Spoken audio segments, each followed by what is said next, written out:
अगर आपको BJP join करना ही था तो आप पहले कर लेते, कोई प्रॉब्लम नहीं। ऑप्शंस तो आपके लिए ऐसे भी खुले हुए थे और हर कोई जानता था कि वो आरएसएस से है। तो माता जी के कहने पे वो चुनाव लड़ लिए। अब फिर कल को ये ना बोल दें कि माता जी ने कहा बेटा ना लड़ो तो बैठ जाओ। तो ये आज अगर कोई बीजेपी का नेता कोई गड़बड़ी कर दे तो क्या मनीष भाई अब आवाज उठा पाएंगे? वीणा दीदी आवाज उठा पाएगी क्योंकि कोई पार्टी से नहीं है, लेकिन मनीष भाई अब नहीं उठा पाएंगे। तो ये सब चीजें तो बंदिश हो ही जाती हैं पार्टी ज्वाइन करने के बाद। नमस्ते प्रणाम, मेरा नाम है सुभाष। अभी हमारे साथ बीना मैम है जो आज हम इससे बात करेंगे मनीष कश्यप के ऊपर। मनीष कश्यप को अपना भाई भी मानते हैं। जब जेल से निकले थे तो राखी भी बांधने के लिए पहुंचे थे। मनीष कश्यप बीजेपी में ज्वाइन कर चुके हैं। क्या मैम बधाई दिए मनीष कश्यप को? भाई मानते थे। देखिए, भाई मानते थे शब्द का इस्तेमाल आप कैसे कर रहे हैं? जो भाई है वो भाई है। भाई बीजेपी में जाए, आरजेडी में जाए, कांग्रेस में जाए, समाज में जाए, ना जाए, वो तो अलग चीज़ है। रिश्ता थोड़ी खत्म हो जाता है किसी से। ये अपना निजी डिसीजन है। आज मेरा मन करेगा मैं कांग्रेस ज्वाइन कर लूंगी तो मनीष भाई और बहन का रिश्ता थोड़ी उससे खत्म हो जाएगा। अच्छा, बधाई दिए थे? बधाई तो नहीं दे पाए हैं अभी। बात हुई है और आ रहे हैं वो 29 तारीख को। आते के साथ मेरे से मिलेंगे। उन्होंने कॉल किया है कि दीदी मैं आ रहा हूँ, आपसे मिलूंगा।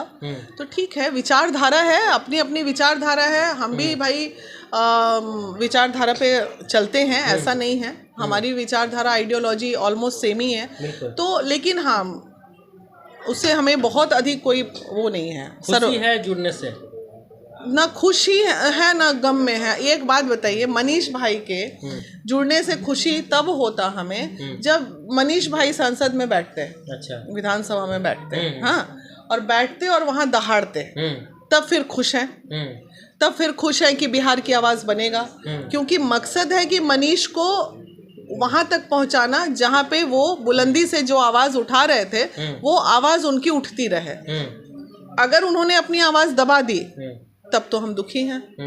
मनीष कश्यप करें कि अपने माता जी के जो आदेशानुसार था उनके माध्यम से बीजेपी में ज्वाइन किया है। देखिए, इस बात से मैं सहमत नहीं हूँ।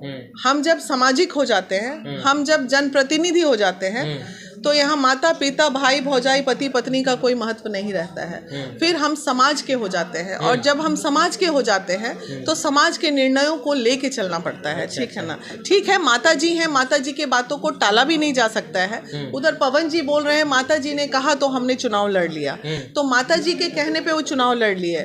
अब फिर कल को ये ना बोल दें कि माता जी ने कहा बेटा ना लड़ो तो बैठ जाओ। तो ये तो फिर ये सुनने में आपको, आप लोग वो लोग हैं ही नहीं जो इस तरह बोल सकते हैं। अगर आपको बीजेपी ज्वाइन करना ही था तो आप पहले कर लेते, कोई प्रॉब्लम नहीं। ऑप्शंस तो आपके लिए ऐसे भी खुले हुए थे और हर कोई जानता था कि वो आरएसएस से है।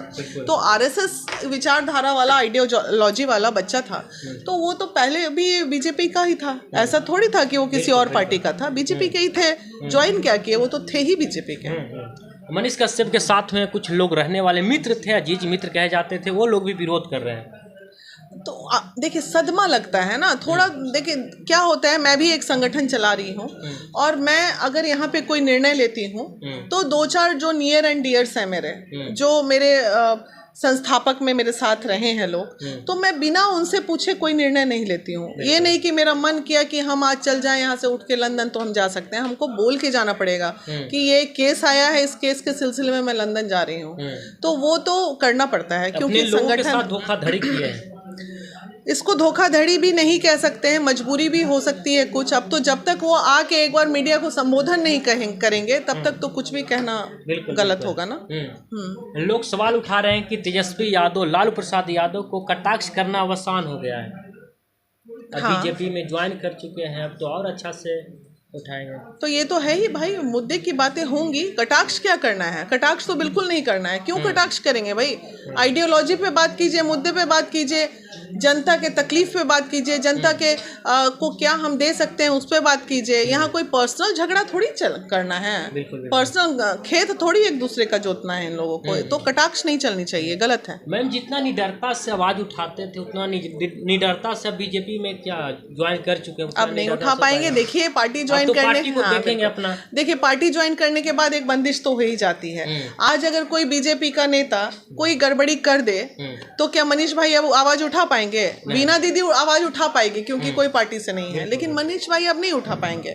तो ये सब चीजें तो बंदिश हो ही जाती हैं पार्टी ज्वाइन करने के बाद। क्या लगता है आपके बातों से? हमें लगता है कि आप नाराज हैं मनीष कश्यप से जुड़ने से। नहीं, नाराज क्यों रहेंगे? अरे भाई एक बात बताइए, उनका जीवन वो जैसे अपने जीवन में चल रहे हैं, मैं भी दिल से अगर आप बात कीजिएगा तो मुझे भी बीजेपी की आइडियोलॉजी पे ही काम करना पसंद है, एकदम क्लियर हूँ मैं। तो जब मैं क्लियर हूँ, मुझे भी देश में मोदी चाहिए। अगर लेकिन आज अगर यहाँ किसी महिला के साथ कुछ कष्ट हो जाता है तो मोदी जी नहीं ना आ रहे हैं सेंट्रल से उठ के उस महिला को कष्ट दूर करने के लिए। जो यहाँ आसपास के हमारे जनप्रतिनिधि हैं वही ना दूर करेंगे। तो बस मुझे जनप्रतिनिधि अच्छा चाहिए था। मुझे बिहार के हर क्षेत्र में एक अच्छे जनप्रतिनिधि की जरूरत है जहाँ से हमारे महिलाओं का प्रॉपर उत्थान हो सके। इससे ज्यादा मेरा कोई डिमांड ही नहीं होता है भाई। चलिए, बहुत बहुत धन्यवाद वीडियो देखने के लिए।